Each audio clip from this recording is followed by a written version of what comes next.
Coffee খাওয়া দেখে লোভ পাচ্ছে যে ইনি। মিঠি, তোমারও কফি খেতে হবে। এই দেখেন কফি খাওয়ার জন্য এই স্যার, শয়তান, আমার কফির মধ্যে মুখ দিতে চাস? বেয়াদব, একজনের কফি আরেকজনে খাইতে হয় না।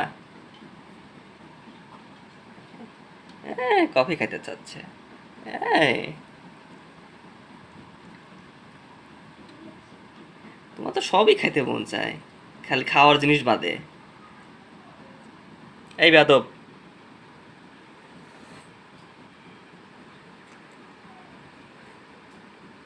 মিঠি কফি খাবা? মিঠি, এই মিঠি।